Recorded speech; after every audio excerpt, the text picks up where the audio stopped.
Maybe, another topic that's very hot, and we could talk about the connectivity piece of this or the entirety of it, but the auto market. So obviously you guys have a lot of different things going on in the auto, but it comes up often as one of the more connected devices over time. So maybe just start off with kind of an overview of where you're playing in there and how that helps you as we get to this next generation of auto. Yeah, there are multiple trends underway in auto, and I think it's useful just to use the industry term CASE, connected, autonomous, shared, electrified.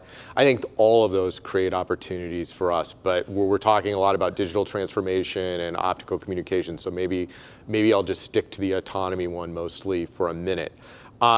If you have autonomy, it requires a lot of sensors. Kind of cutting edge cars today that are in production are requiring 30 plus sensors.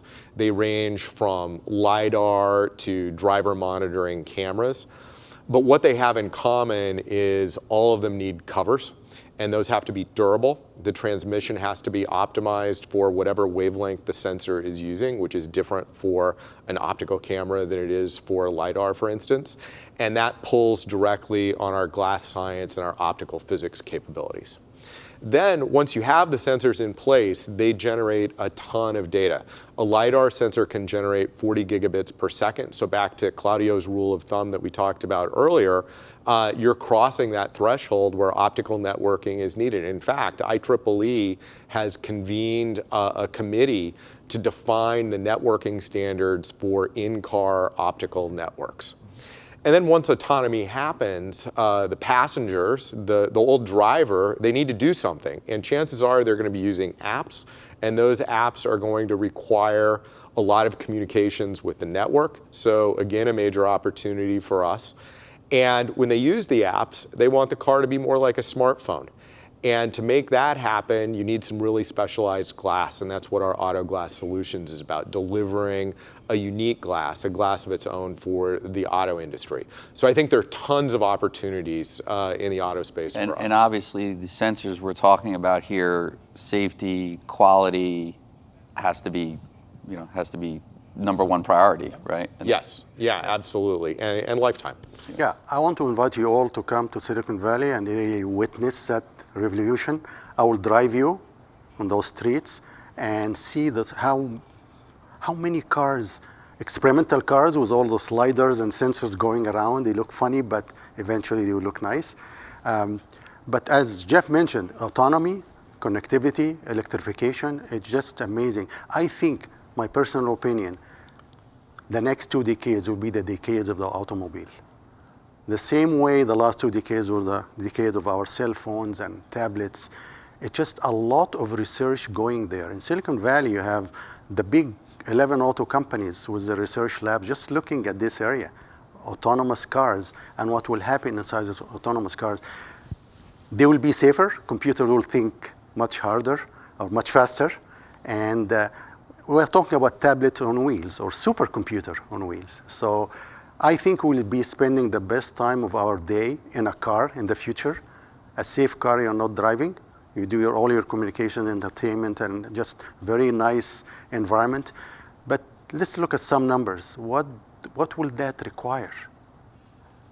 The predictions now that every autonomous car, autonomy level 4 or 5, will need 4 terabytes of data every day, every single day. So if you have a fleet of 100 cars and running 8 hours a day, and you just collect 10% of this information, you're talking about 365 petabytes per year. Again, back to my Terra era and the Zeta society. So, and many of those bits will have to be either on board or go to a server, and for mission critical applications, you have to be on board. So here's storage, generate the bits, communicate them. How am I going to look at night and night vision, and I can't do any compression, so it have to be real time. So it's definitely going to be fiber optic inside the car. So I think there's lots of opportunities in the car. When we started talking about TAM of $100 per car for Corning, Wagi actually called me up and complained, and he thought it was way too low for the opportunities we have. I'm glad there are actually 2 cars now that have more than $100 worth of our content in them. So we'll get a few more there. Yeah, we'll get a few more there, over time. I have one of them. You know, I think you're right that we have really big opportunities here. There is one that still people are not talking much about, and I might be wrong, but I do think that back to the infrastructure, I think we're going to have cities that will have enough connectivity there, and when the cars are within those city limits, they're going to have all the bells and whistles working. But I'm not sure if we're thinking enough about connected roads when you get in between cities. And you talk about rural broadband, right? Well, we have the same problem with roads, right? And I don't think people will be happy if half of their bells and wheels in the car stop working when they're in a road without connectivity.